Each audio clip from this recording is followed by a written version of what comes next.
Bem, agora vamos falar de modelos dinâmicos de deslocamento. Eu vou apresentar alguns modelos para vocês. Até agora a gente estava falando sobre cinemática. Só é possível considerar modelos cinemático para modelar um sistema quando é possível negligenciar acelerações desse sistema ou negligenciar torques, forças aplicadas a esse sistema. Então, quando você tem baixas velocidades, menos de metro por segundo, quando você tem as mudanças, não tenha mudanças bruscas de direção, ou seja, acelerações, quando você tem um movimento suave e nesse caso é possível, a gente pode ficar somente com o modelo cinemático. Mas quando você tem num sistema a ação de várias outras coisas, forças, quando a massa, você precisa descrever alguma coisa, a massa não está equilibrada, você tem acelerações, as acelerações mudam muito o comportamento do sistema. Então a gente considera a dinâmica também. Para obtenção das equações de movimento dinâmicas, a gente tem duas abordagens, que é newtoniana, que é o derivada da terceira lei do Newton, que é o somatório de forças e torques, igual a matriz de inércia, ou a inércia do sistema vezes a aceleração do sistema. E a segunda abordagem, que são as equações de Euler-Lagrange, que é o método pelas energias do sistema. Ambas são equivalentes. Para nossa análise, a dinâmica newtoniana da derivada da terceira lei de Newton será suficiente. Nos modelos dinâmicos, então, a dinâmica do sistema é uma coisa muito mais complexa do que cinemática, né? Então, tem uma série de coisas que você considera que está atuando no seu sistema. Forças, torques, acelerações, efeitos giroscópicos, efeitos como, por exemplo, da pseudoforça de Coriolis, né? Coisas inerciais no sistema, fricção e atrito, rigidez e amortecimento, elasticidade. E outras coisas que eventualmente são específicos do sistema que você está modelando. E seguindo, então, a gente vai modelar o robô diferencial, de acionamento diferencial, a gente vai obter o modelo dinâmico. A gente vai considerar que esse robô ele está sendo acionado com forças de propulsão nas suas rodas, na roda direita e esquerda, com essas forças de propulsão. Então, a gente tem um somatório agindo no referencial do robô e a dinâmica, ela geralmente analisa o que acontece no referencial do robô, então a gente não precisa transformar isso para o referencial global, em geral, e para o nosso caso não precisa. E nós temos então um somatório aqui de forças, dessas forças das rodas, que são aplicadas nas rodas, e essa força ela está agindo num certo ponto, de acordo com aqui a intensidade dessas forças e o posicionamento no robô. E aí nós temos um torque que faz rodar o sistema de acordo justamente com essa diferença na intensidade dessas forças, faz com que tenha então uma força resultante que está a uma distância em relação ao centro do robô. Então, para movimento de rotação, para análise dinâmica, a gente não considera o centro em alguma das rodas, o centro do movimento, mas sim em relação ao seu centro de massa. E o centro de massa desse robô está no meio do corpo dele, no ponto central entre as rodas. E essa força resultante, então, a gente considera que está agindo através de uma alavanca, então a gente tem o torque definido como uma força numa alavanca em relação ao centro de movimento. Bem, então fazendo o somatório de forças e torques ao sistema, igualando isso ao massa, a inércia do sistema e a aceleração, nós temos o seguinte. Então, de uma forma genérica, aqui nós temos uma matriz de inércia, que está aqui. Nós temos um vetor de acelerações do sistema. Nós teríamos velocidades Vx, Vy,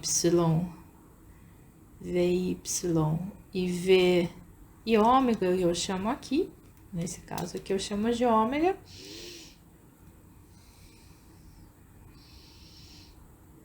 Esse é o vetor das velocidades que a gente já conhece em cinemática. E aqui estão, então, as suas derivadas, que são as acelerações do sistema. Aqui está o vetor tal, que é definido como a força aplicada ao robô. Vamos lembrar que nós temos um referencial aqui, XR. Nós temos aqui um eixo YR. E aí nós temos as forças aplicadas em X, as forças aplicadas em Y e o torque do robô que faz girar o robô. Bem, no caso do robô diferencial, as forças aplicadas em Y, elas são iguais a zero, da mesma forma que a velocidade em Y é igual a zero. A velocidade ser igual a zero significa que o robô está restrito, o movimento do robô está restrito nessa direção.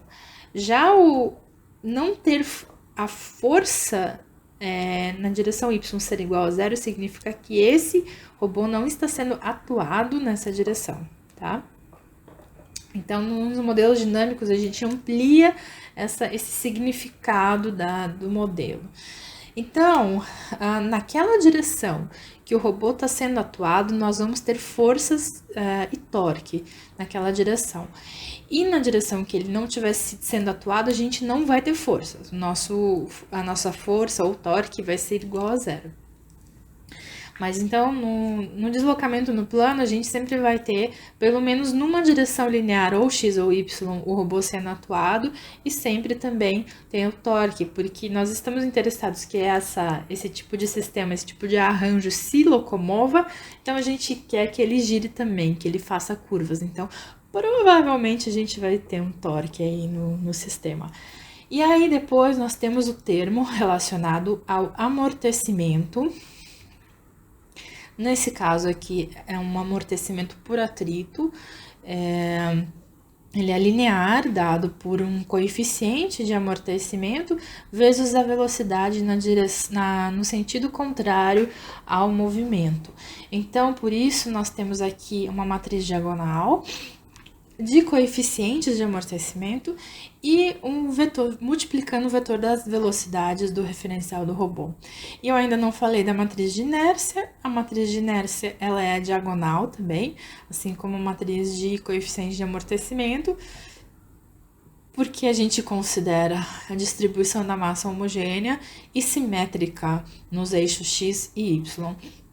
Então, a gente vai ter uma massa MX, MY, e elas, como a distribuição é homogênea, elas são iguais. Então, elas são iguais a um M.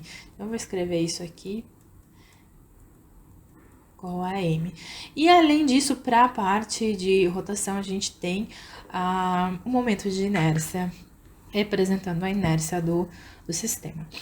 Então, é isso, desmembrando todo esse modelo. Vamos multiplicar e escrever isso em forma matricial. Então, tá aqui a matriz de inércia, as acelerações, a matriz tal de forças e torques, e a matriz de amortecimento e as velocidades. Então, resulta que o nosso modelo dinâmico, a primeira equação, ela vai existir, vai ter massa, aquele m do sistema vezes a aceleração em x, é igual à propulsão do sistema menos o atrito, né, o amortecimento do sistema. A segunda equação vai zerar, porque nós não temos nem atuação do sistema nessa direção, nem a velocidade lateral. E nós ficamos só então com a terceira equação, que é o momento de inércia vezes a aceleração angular igual ao torque menos o amortecimento na rotação. Então, esse é o modelo dinâmico. A cinemática tem essas equações, como a gente já viu em cinemática do robô, lembrando essas equações. Claro que essas velocidades V e ômega, elas estão descritas lá, a gente descreveu elas em função das rodas. Aqui a gente está sintetizando como velocidade linear e angular do robô. E o modelo completo, então, adiciona-se duas equações, então, do modelo dinâmico. E dessa forma, esse se torna um modelo mais completo. Claro que os veículos, diferentes veículos, eles vão ter as suas velocidades V linear e V angular expressas de forma... Então, vamos inserir agora um efeito que acontece no veículo chamado de força inercial de Coriolis. Então, quando a gente tem uma massa se deslocando, como nessa figura, numa direção x aqui nessa figura, nós temos uma massa com uma velocidade v se deslocando uma massa, e de repente você rodar esse sistema com a velocidade ômega, vai acontecer... O que vai acontecer com essa massa? Ela vai ter uma tendência inercial a ser jogada para cá com uma força inercial, com uma pseudo-força aí de Coriolis, vai ser lançada para fora dessa direção que surge do movimento. Então, nesse caso aqui, essa seria a força de Coriolis,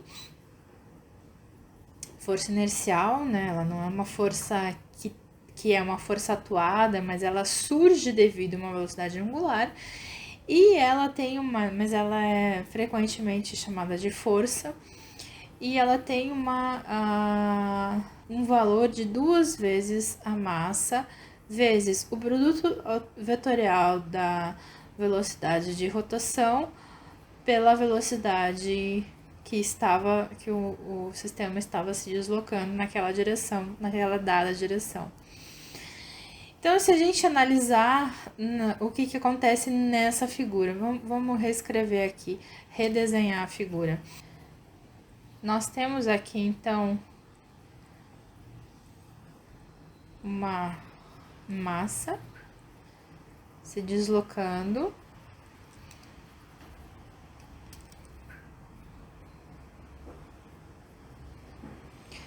numa direção x. Nós temos uma outra direção y aqui. E aí a gente faz o que? Rotaciona esse sistema em torno de z com uma velocidade angular. Então, nesse caso aqui, nós tínhamos uma velocidade Vx aqui em x. Nós tínhamos uma velocidade Vx e a gente aplicou uma angular ômega aqui. Nesse caso, o sistema é jogado, a massa é jogada para fora, surge então a força de Coriolis na direção y aqui. Ela tá na direção do y. Então, se a gente fizer um diagrama de forças para essa massa e escrever aqui o somatório de forças, nós vamos ter que, sei lá, em um dado momento, talvez é possível que esse sistema seja atuado com uma Fy de propulsão. E aí nós temos uma força de atrito que sempre resiste ao movimento. E também, nesse caso específico, nós temos Coriolis, que também vai estar na direção y. Então, mesmo que a gente não tenha isso, nós vamos ter Coriolis na direção contrária. Então, massa vezes aceleração em y, a gente teria essa expressão aqui, menos 2m em x, vx, v ômega. sendo que o V ômega é o nosso ômega, menos o amortecimento e mais uma propulsão. Agora vamos fazer a mesma coisa. Vamos fazer a mesma análise para uma massa que está se deslocando agora em Y. E aí, digamos que ela esteja se deslocando, aqui nós temos o eixo X, o eixo Y e o eixo Z. E agora, essa massa, ela está se deslocando com VY e ela sofre de novo uma rotação, de novo, no sentido anti-horário, no sentido positivo. E aí ela vai ser novamente lançada para esse lado aqui. Só que ela vai ser lançada da mesma forma que a gente estava vendo nessa figura, ela vai ser lançada para cá. Então, aqui surge então essa pseudo-força de Coriolis na direção X. Porém, como ela está na mesma direção, no mesmo sentido positivo de X, ela vai entrar somando os termos na direção X. Então, a gente vai ter da mesma forma uma propulsão em X, possivelmente um amortecimento em X e a expressão da força de Coriolis entrando, multiplicando de forma positiva. Bem, para a componente da rotação, Coriolis tem também está no sentido positivo, porque você vai ter o produto vetorial da velocidade de x por velocidade de y e o produto vetorial dessa velocidade de x por y vai dar produto vetorial vai ter um sentido positivo em z. Então a gente vai ter que o efeito de Coriolis aqui, a gente vai ter que o efeito de Coriolis para rotação entra também com um sinal positivo. Daí nós vamos juntar todas as equações. Juntamos o efeito de Coriolis, as equações anteriores que nós encontramos para esse veículo que se desloca no plano. Então, nós vamos adicionar aqui agora. Então, nós vamos... Na primeira equação, a gente tinha que era... O lado direito era igual a força em x sobre mx. Depois, amortecimento dx vx sobre mx. E aí, a gente adiciona o termo 2. E a gente adiciona o termo de Coriolis, que para o valor x terá a massa my, 2my, mas essas massas são iguais, vezes v velocidade em y e em ômega. Daí nós temos o termo de amortecimento, que é o mesmo, e o termo da força. Para a direção y, então, nós tínhamos a mesma coisa, o amortecimento é a força dividido por my. Nós adicionamos o termo de Coriolis aqui, que daí o termo vai ser mx sobre my vezes 2, vezes 2. E as velocidades serão vx e v ômega. E esse termo vai ser negativo. E para a componente de rotação, nós temos que vai ser mx menos my dividido sobre o momento de inércia. O termo de Coriolis vai ter essa forma aqui. Vai ter essa forma aqui e esse termo, então, de Coriolis vai estar sendo zerado. Não vai haver força de Coriolis nesse caso, quando você tem uma velocidade em x e em y, você não tem rotação.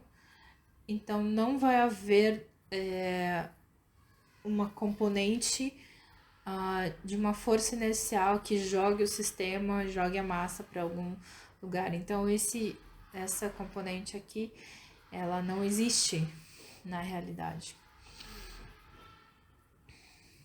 E aí vai ficar somente o amortecimento e o torque do sistema.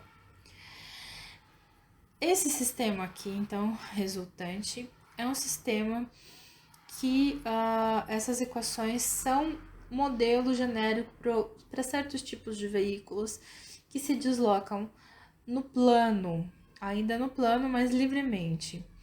E aí a gente pode fazer algumas, isso é uma forma genérica, mas a gente pode fazer algumas considerações a respeito de distribuição de massa, de forças e torques aí e dos amortecimentos, e a gente pode reduzir, modificar o modelo para vários sistemas.